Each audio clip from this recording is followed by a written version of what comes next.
Hubo una vez una ciudad que era llamada la joya de los reinos, Jerusalén. Sus murallas altas tocaban el cielo, y desde su templo emanaba el resplandor de la gloria de Dios. En sus calles, los sacerdotes entonaban cánticos, y el incienso ascendía como perfume santo. Era la ciudad del pacto, el corazón de una nación consagrada por el Altísimo. Pero aquella luz comenzó a apagarse. Generación tras generación, el pueblo elegido comenzó a apartarse del camino. Su fe se volvió ritual vaciado de propósito, sus líderes corrompidos, el clamor de los pobres ignorado. El templo aún estaba en pie, pero su interior se había vaciado del temor a Dios. Y entonces llegó el juicio. Desde el este, como una tormenta que no se puede detener, Babilonia descendió. Nabucodonosor, rey de un imperio implacable, rodeó Jerusalén como una serpiente paciente. No hubo escape, no hubo milagros, solo fuego, destrucción y lágrimas. En el año 586 a.C., las murallas de la ciudad santa fueron quebradas. El templo, orgullo de Israel y símbolo de su relación con Dios, fue saqueado y consumido por las llamas. Los tesoros sagrados fueron llevados como botín, y con ellos, los más valientes, los más sabios, los más hábiles, fueron encadenados y exiliados. El exilio. La palabra en sí misma duele. Es ser arrancado de tu tierra, de tu lengua, de tu historia. Es perderlo todo, y aún vivir para recordarlo. Así fue el destino de Israel. Hombres y mujeres, antiguos príncipes y humildes artesanos, fueron forzados a caminar cientos de kilómetros hasta una tierra de ídolos extraños y dioses de piedra. Babilonia. Cuna del esplendor y de la arrogancia humana. Torres que tocaban el cielo, jardines colgantes que desafiaban la naturaleza, y entre su población, una pequeña comunidad que no sabía si Dios aún los escuchaba, si aún estaban bajo su mirada.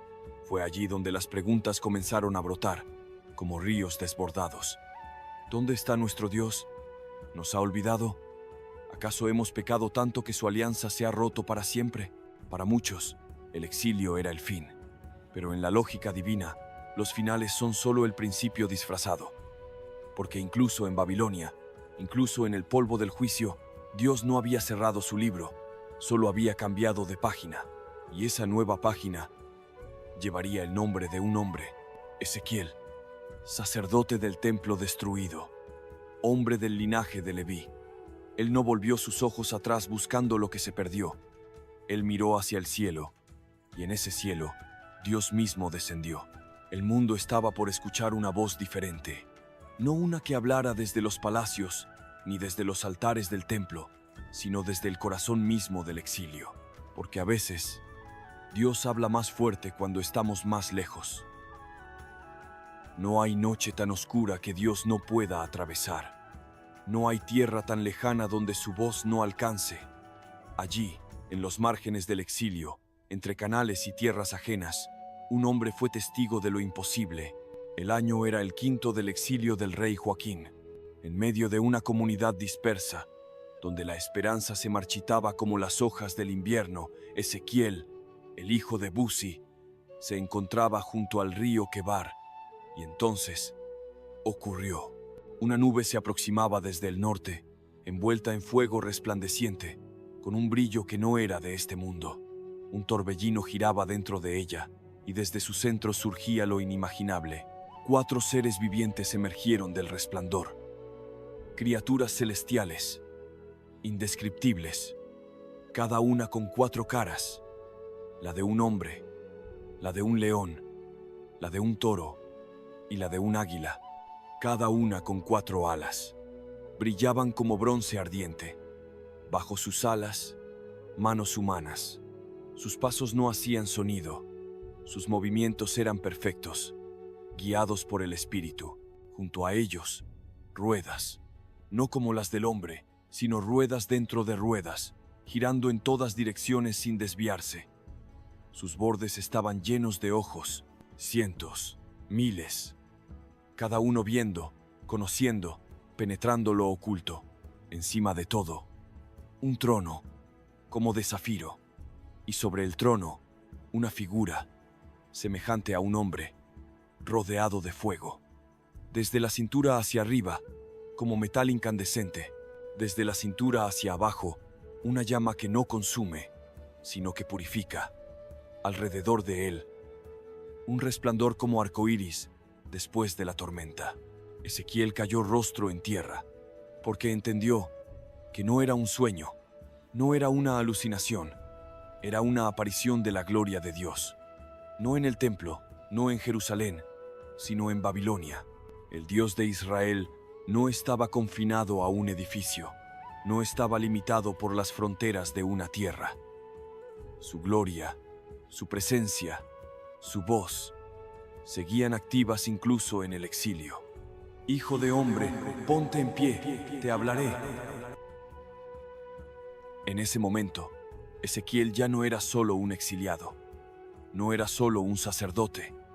Había sido escogido, tocado, sellado por la gloria misma del Altísimo, no para profetizar desde el poder, sino desde la ruina, no desde la victoria, sino desde las cenizas. Aquel encuentro marcaría su destino. Dios no le mostró gloria para asombrarlo, sino para prepararlo. Lo que venía sería más difícil de lo que Ezequiel jamás pudo imaginar, porque lo que Dios estaba a punto de pedirle era casi imposible. El libro debe ser comido. Hubo un momento, un instante en la historia, en que el cielo habló en medio del exilio. No lo hizo desde el monte Sinaí, ni desde el templo en Jerusalén. Lo hizo en una tierra extraña, donde el dolor pesaba más que la esperanza, y donde los cánticos habían sido reemplazados por llanto. Ezequiel, hijo de Buzi, sacerdote por linaje, exiliado por destino, no estaba en Jerusalén, estaba en Babilonia, la tierra enemiga, y ahí, cuando todo parecía perdido, la gloria de Dios descendió como un fuego imposible de ignorar, una visión como jamás se había registrado. No fue una aparición suave ni una voz entre sueños. Fue el mismo Dios, manifestando su gloria en una forma que quebraba los sentidos. Ezequiel cayó rostro en tierra, aplastado por la majestad de aquel que reina desde la eternidad. El Espíritu entró en él. No fue una sensación común. Fue como si el viento del cielo mismo lo habitara, como si cada fibra de su ser comenzara a vibrar con el eco de lo eterno. Y entonces, el llamado no fue una invitación, fue una comisión, un encargo sagrado que lo marcaría para siempre. Un libro flotaba ante él. Pero no era un libro común, era un rollo celestial, lleno de palabras que sangraban lamento, duelo y juicio. Cada letra pesaba como si llevara siglos de rebelión escrita en fuego. Hijo de hombre, come este libro, llénate de él, y ve y habla a la casa de Israel. Comer el libro, no estudiarlo, no memorizarlo, comerlo. Porque el mensaje de Dios no debía solo predicarse, debía encarnarse, fundirse con su alma, con su carne, con su aliento. Y cuando lo comió, lo que era juicio se volvió miel, lo que era fuego se volvió dulzura. Así es la palabra de Dios, amarga en el mensaje, dulce para el que obedece, pero no era un mensaje para los cómodos, no era una promesa de prosperidad, era una advertencia para un pueblo rebelde. Y Dios fue claro: irán a ti, pero no escucharán, porque su rostro es duro, porque su corazón es piedra. Pero tú, hijo de hombre, no temas.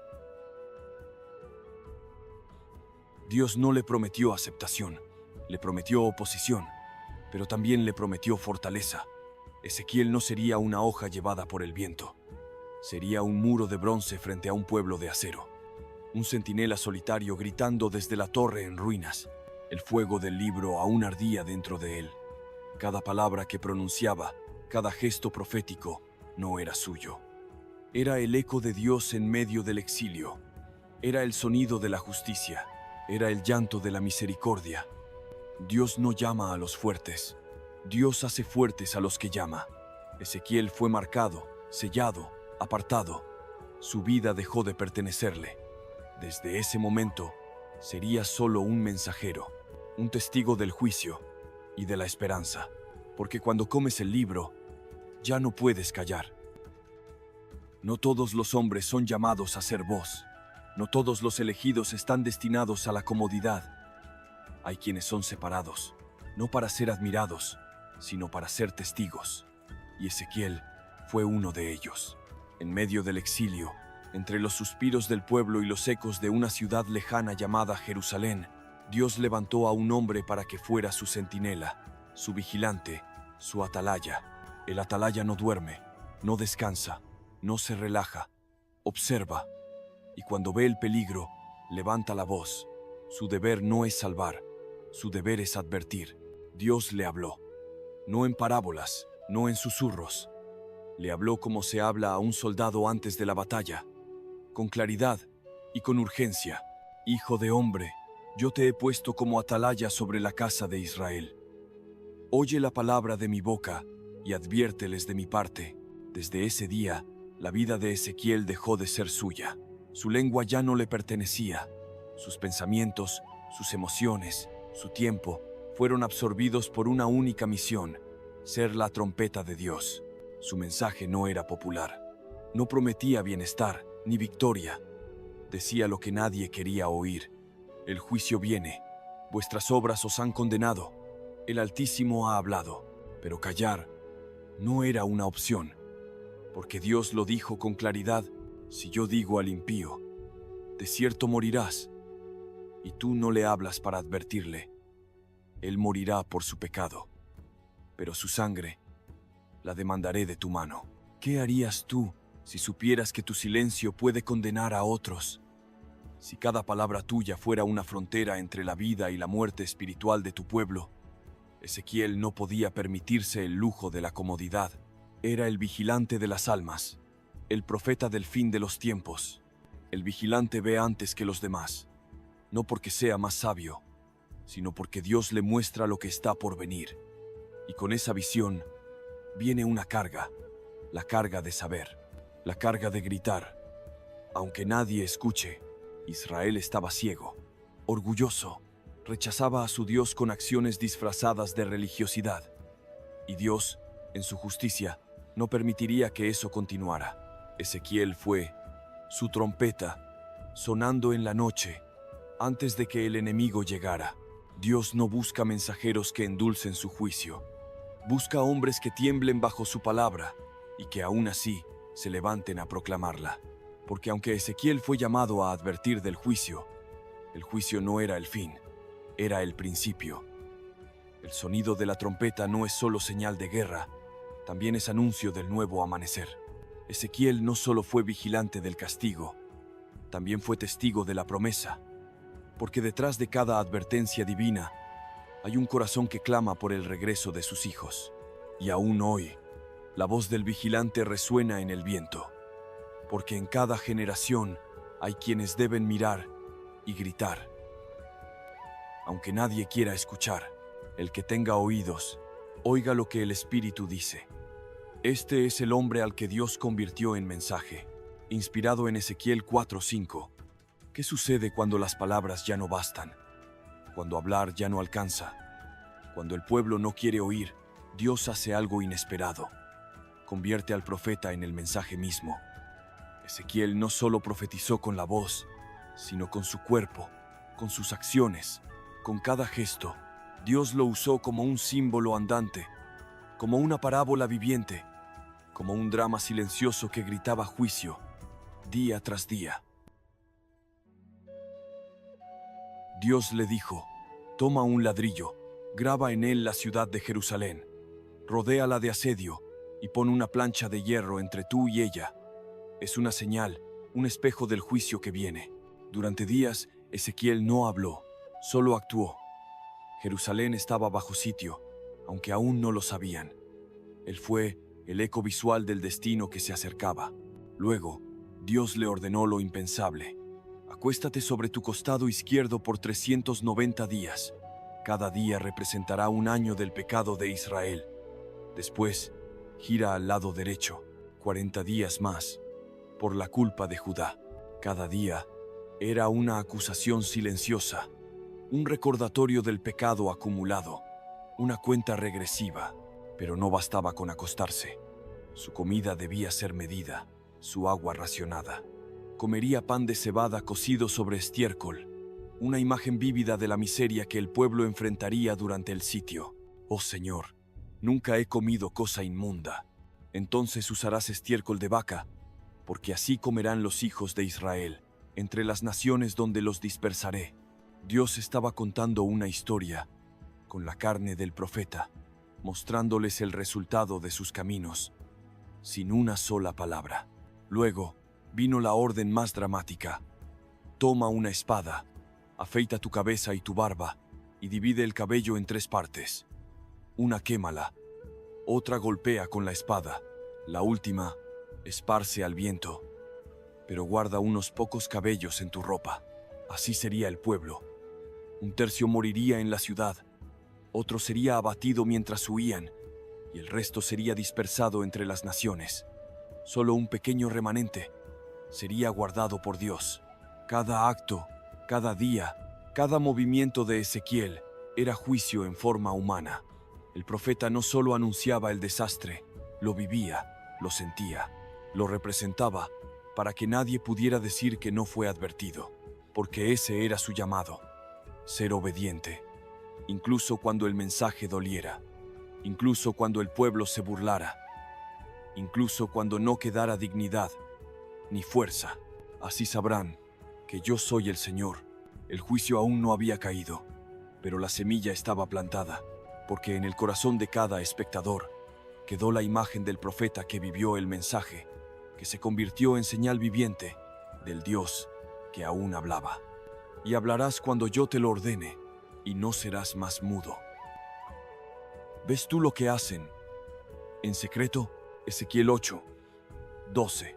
En las afueras de Babilonia, Ezequiel fue llevado no por hombres, sino por el Espíritu, no con los pies, sino con los ojos del alma, y lo que vio le cortó el aliento. Jerusalén, la ciudad santa, el lugar del pacto, la joya de Dios. Pero esa joya se había ensuciado, había traicionado al Altísimo en el lugar más sagrado. Dios lo llevó al interior, más adentro, y le dijo: mira, hijo de hombre, mira lo que hacen. ¿No ves, Ezequiel? Estos hombres dicen en su corazón: el Señor no nos ve, el Señor ha abandonado la tierra. Pero Dios ve, siempre ha visto. Cada rincón, cada altar oculto, cada pensamiento corrupto, nada estaba fuera de su mirada. En la misma casa del Dios vivo, lloraban por ídolos, adoraban al sol, negaban al Creador que los había liberado. Le dieron la espalda, literalmente. ¿Crees que no castigaré esto? ¿Acaso no actuaré con celo? No perdonaré, no tendré piedad. Clamarán a mí con gran voz, pero no los oiré. Entonces, Dios dio una orden que cambiaría la historia. 6 ángeles, cada uno con un arma en la mano, aparecieron junto al templo, y con ellos, un escriba, vestido de lino blanco, pasa por en medio de la ciudad y marca la frente de los que gimen y claman por las abominaciones que se cometen en ella. El juicio no sería ciego, el juicio distinguiría, pero para todos los demás, la espada caería. Matad, no tengáis compasión, comenzad por mi santuario. El juicio comenzó, no entre los paganos, sino entre los líderes, entre los que sabían y no obedecieron, entre los que se acercaban al altar, pero con corazones llenos de traición. Ah, Señor, ¿destruirás a todo el remanente de Israel, derramando tu furor sobre Jerusalén? La iniquidad de la casa de Israel y Judá es muy grande. La tierra está llena de sangre, la ciudad está llena de perversión. No fue la espada enemiga lo que condenó a Jerusalén, fue su propio corazón, su rebelión, su olvido del Dios que la formó.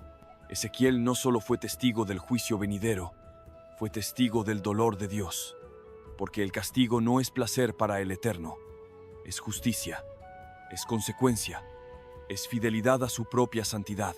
Y así, el profeta entendió que no hay pacto sin fidelidad, ni redención sin arrepentimiento. Comenzad por mi santuario.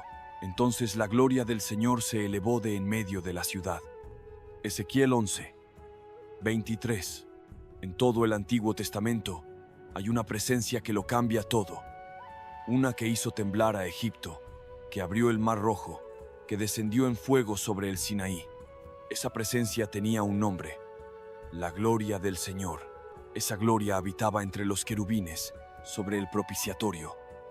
Era el corazón del templo, el alma de Jerusalén, el símbolo viviente de que Dios estaba con su pueblo. Ezequiel fue testigo de lo que nadie imaginó posible. No una invasión, no un terremoto, sino la retirada de Dios. No de su trono eterno, sino de su pueblo. La gloria se levantó de entre los querubines. Se detuvo en el umbral del templo. No salió de golpe. Aún había un momento de gracia, un momento para volver, pero nadie lo notó. Mientras ellos ignoraban a su Dios se preparaba para irse. El mismo carro glorioso que lo trajo, ahora lo llevaría lejos. 4 seres vivientes, ruedas dentro de ruedas, chispas, fuego, alas extendidas. El Espíritu estaba en ellos, y la gloria se levantó, se detuvo una última vez, como quien se vuelve a mirar una casa antes de abandonarla, como un padre que aún ama, pero debe corregir. La gloria se fue, porque no podía habitar donde el pecado reinaba, porque su santidad no puede convivir con la traición, porque su presencia no es una garantía, sino una responsabilidad. Y así, la ciudad santa quedó vacía de su gloria, rica en historia, pero pobre en presencia. Jerusalén ya no era invencible, ya no estaba protegida. La gloria se había ido. ¿Puede haber algo más terrible que un pueblo que sigue actuando como si Dios estuviera con ellos, cuando en verdad Él ya se ha ido? Y la gloria del Señor se elevó de en medio de la ciudad y se posó sobre el monte que está al oriente. Les daré un corazón nuevo y pondré un espíritu nuevo dentro de ellos. Ezequiel 36, 26. Después de la caída, después del juicio, después del silencio, vino una promesa. Cuando todo parecía perdido, cuando la gloria había partido, Dios habló de nuevo, y lo que dijo cambió todo. Yo mismo recogeré a mi pueblo de entre las naciones. Los reuniré, los limpiaré, y les daré un nuevo corazón. Un corazón nuevo, no de piedra, sino de carne. No endurecido por el pecado, sino sensible a su voz. Dios no solo restauraría la ciudad, restauraría el alma de su pueblo, porque el problema de Israel no era solo la tierra, era su interior, era su espíritu rebelde, su terquedad, su olvido. Y Dios, con ternura de cirujano divino, prometió operar el alma misma de su pueblo. No solo reconstrucción, renacimiento, no una nación vieja con maquillaje nuevo, sino una nueva creación en el corazón de los que habían sido quebrantados. El pacto sería diferente, ya no en tablas de piedra, sino escrito en el alma, ya no impuesto desde fuera, sino susurrado desde dentro. Dios le mostró un mañana, un día cuando ya no habría ídolos, ni rebelión, ni corazones divididos. Un pueblo nuevo, una tierra restaurada, una relación renovada, y en el centro de todo, Él, el que nunca dejó de amar, el que nunca dejó de esperar, el que se fue, pero prometió volver. Yo seré su Dios, y ellos serán mi pueblo. La mano del Señor vino sobre mí, y me llevó en el espíritu, y me puso en medio de un valle que estaba lleno de huesos. Ezequiel 37, 1. Hay visiones que sacuden el alma, que quiebran la lógica, que nos muestran el corazón de Dios de formas que ninguna palabra podría explicar. Esta es una de ellas. Ezequiel no vio una batalla, vio sus consecuencias. No oyó gritos, sino el eco eterno del olvido. Era el símbolo perfecto de lo que quedaba de Israel. Un pueblo disperso, seco, muerto. ¿Vivirán estos huesos? Señor, tú lo sabes. Profetiza sobre estos huesos. Y así, en medio del silencio de la muerte, la palabra de Dios retumbó como un rugido, no sobre vivos, sino sobre los muertos. no sobre fuertes, sino sobre escombros humanos. Un temblor, un estruendo, un movimiento en la muerte. Luego vino la carne, luego la piel. Una visión impresionante, pero aún estaban vacíos, porque el cuerpo sin espíritu sigue muerto. Profetiza al aliento. Ezequiel obedece. Sopla el viento del espíritu. El ruaj de Dios, el mismo que se movía en la creación. Y entonces, un ejército resucitado, de la muerte a la vida, de la ruina al propósito, del exilio al destino. Dios le mostró algo impensable. Él no solo puede restaurar lo caído, puede resucitar lo que está muerto. No hay hueso tan seco que no pueda volver a vivir. El mensaje es claro. Mientras haya palabra, hay vida. Mientras haya espíritu, hay esperanza. Y aunque el pueblo esté destruido, disperso, seco como huesos al sol, el Dios de Ezequiel puede hablar, y todo puede volver a empezar. Y pondré mi espíritu en vosotros, y viviréis. Y he aquí, la gloria del Dios de Israel venía del oriente. Ezequiel 43. 2. El juicio había sido pronunciado, la esperanza prometida, la vida restaurada, pero faltaba algo que todo Israel anhelaba, y que Ezequiel deseaba más que todo, la gloria de Dios regresando. Una ciudad nueva, un templo nuevo, no hecho por hombres, sino revelado por Dios. Una estructura perfecta, medida por medida, sagrada, inexplicable, y allí, un silencio expectante, como si el cielo contuviera el aliento, como el estruendo de muchas aguas, como el rugido de una multitud celestial. La gloria estaba volviendo. Aquel que se había ido ha regresado, no en juicio, sino en restauración, no en ira, sino en presencia. Dios no solo volvió a su pueblo, volvió a habitar entre ellos. Este será el lugar de mi trono y la morada de las plantas de mis pies. Habitaré en medio de los hijos de Israel para siempre. El templo es más que una estructura, es un símbolo eterno, un recordatorio de que Dios siempre cumple su palabra, que después de la disciplina viene la restauración, que su fidelidad no depende de la de los hombres.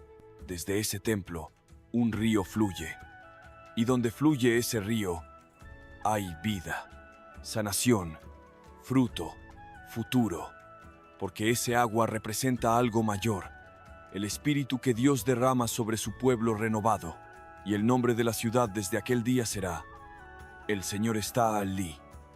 Ezequiel 48, 35. Ezequiel vio la gloria de Dios partir, pero también fue testigo de su regreso. Vio huesos secos, y luego un ejército de pie.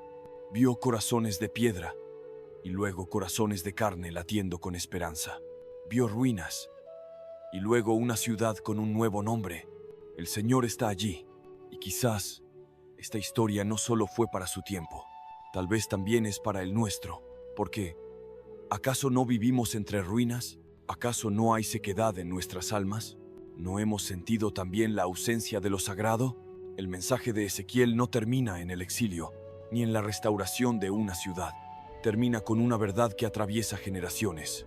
Aún en la mayor oscuridad, Dios puede hablar. Aún entre huesos secos, Él puede soplar vida. Aún cuando todo parece perdido, su gloria puede volver. Quizás hoy, más que nunca, Dios nos invita a volver, a limpiar el alma, a dejar el corazón de piedra y a recibir uno nuevo. Y desde aquel día, el nombre de la ciudad será: El Señor está allí. ¿Y tú, le permitirás habitar en ti?